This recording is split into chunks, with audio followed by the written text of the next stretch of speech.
I feel like my path of awareness back to the oneness is love.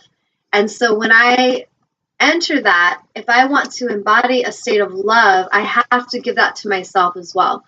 So if I am embodying self-love and I have honor for self, and then I reflect that and I express and share that outwardly with others, that's really coming back to that oneness. And for me, this whole show today was about being a truth teller and living in our highest truth, having the courage to be in our truth, to have fearlessness, to speak our truth, is really self-love. And if we can't do that, it will start to create dis-ease in our bodies and in our relationships and in our environments, in our culture, collective consciousness.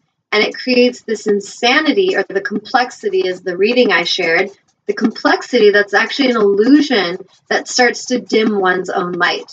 And in truth, we are all light. We are all love. We are all gods and goddesses. Okay. And it doesn't mean that we need to like bow down and worship each other or anything religious. It means that in essence, you are, as Christ said, I am the living light. I am the great I am. You are one with your source. So whatever you state, I am, be mindful of it, because you are going to start embodying that. So I am terrible at math. I am a shitty, musician. I'm a terrible husband.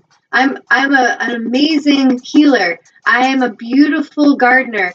I am a masterful cook and chef. Whatever it is you say, you're the creator. So if your creations are not really fun, then start to pay attention to your I am statements. Oh, I am broke. I am useless. I am nothing. Okay, because you're going to start to experience that.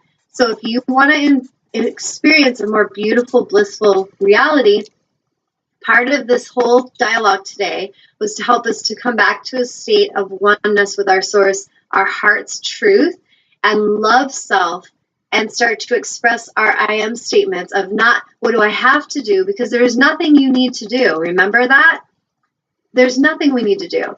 But what if we come back to this place of the heart of, what do I choose to birth into reality? What do I choose to give of myself to this world? And what is my heart's deepest truth? What means the most to me? What matters to me? What if that was our highest resolution this year, and every day of the year, every day for infinity, if we lived in such a state of love and oneness and self-love and honor, that we expressed our truth, that we did not deny ourselves. Every time, like, we worry so much about betraying others and denying them, and we betray ourselves daily. Think about that. Think about how many times you do not say what you really want to say, how many times you betray and deny yourself, how many times you withhold the need that you have in yourself to please another. And this is what we need to start shifting. I feel this is an amazing opportunity being given to us so that we can evolve humanity forward. It's not something we have to do. It's something that will be joyful and that will help us evolve humanity out of this complexity and this chaos into a state of harmony and bliss. And so if you love chaos and complexity, by all means, stay in your egoic mind, but please stay away from me, because I don't need it. And if you are a being that has enough awareness and love and reverence, and you want to be in this beautiful state, come on in and let's play together. Yes, Amnon, jingle bells. Pegasus explained, so I just want you to hear it. So it's all, the question is the whole thing. Are you aware of any religions that highlight one's divinity, or is inner spirituality the most effective means of cultivating that? Oh, gotcha. Now I understand. He said he hit return by mistake, so. It's okay. Yeah. Yeah, I was a little lost on that. So inner exploration, inner stillness, I feel is the swiftest path to any revelation. Or like the card we drew today with lapis lazuli. Remember, we can invite this beautiful crystal's energy into our energy field to assist us as medicine in our energy field, was all about realization. And so going inward in stillness, every master that we've ever talked about on the planet, ascended masters, meaning they've reached the state of mastery, what they all have in common, they all retreat from the world often and go inward. the Buddha, Christ, you name it, the different beings like, you know, Mary, they don't talk about her in an aligned way, but Mary Magdalene, Mother Mary, Mother Teresa, we've had Gandhi, we've had, you know, there's so many, but all these humans that have come and they've learned to reach a state of mastery, and then they express to the world and they become teachers and leaders because the world calls them to be. The world and they call each other to themselves to align with their divine message of truth. And in that truth, they all have that common thing in common. The thing they have in common is what I'm trying to say, is that they all go inward. And that inner stillness is where they find truth and where they remember their oneness, where they remember their divinity. So this is why my beloved and I, our intention will be to help as many as we can, and as we joyfully choose to, that also see and honor our divinity and see and honor what we're here to do. The workshops I will lead this year, they're going to be different. I can feel it because I'm not tolerating shit anymore. I'm not going to just feel like I have to give it all away, because I don't. And there's a shift happening inside Tanya Love. And I hope it's also reflective of a shift happening in many of you, which is that we're going to start honoring ourselves more. We're going to start believing in ourselves more and trusting and moving with patience, but having courage and conviction and knowing ourselves, being self-realized.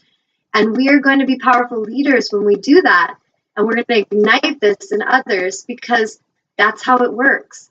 And really, I feel like it's going to be beautiful, but each of us are going to discover this by being still and going within. And that's why meditation to me it's like the most important thing. The most important thing in our physical experience is to honor that time for meditation, and not just meaning going and being quiet and chanting and going to yoga. Those are beautiful ways, and I encourage those ways.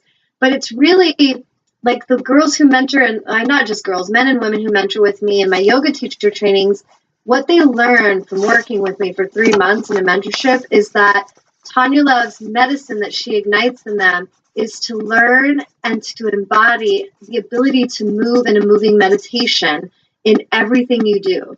So that whether you're on a yoga mat doing a yoga pose or teaching a class, or you're in your car driving, or you're standing in the line at the grocery store, you enter the now with presence, and it becomes this magical energy of flow that moves through you, and you move in a moving meditation. There is no more chaos. You move and you're at peace always. You embody a peace that surpasses all understanding.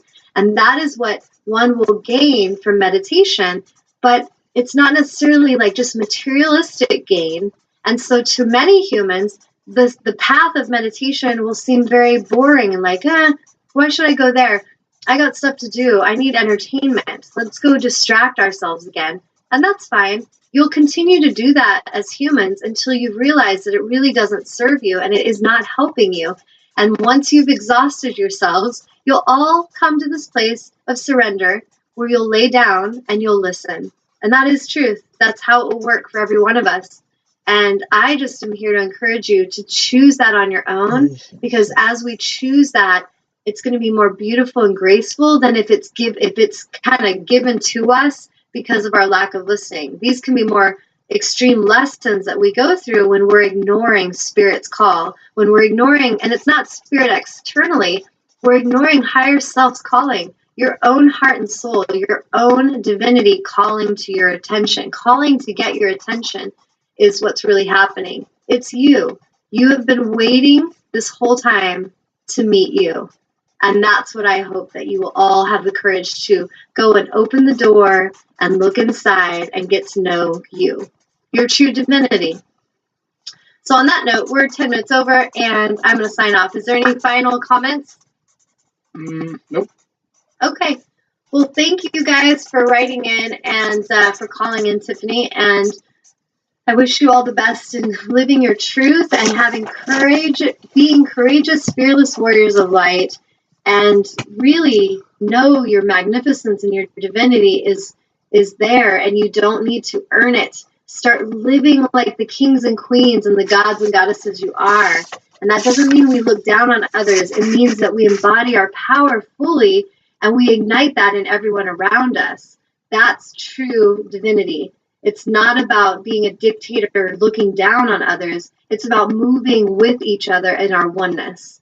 So thank you all for tuning in. And remember, next week there will be a recorded show because I will be away with my beloved on a beach trip.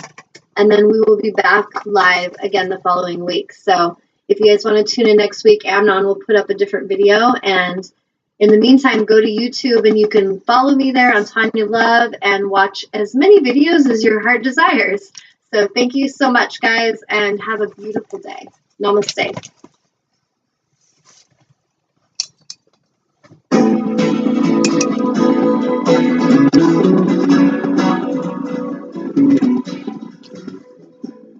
You're tuned to the Nissan Communications Network.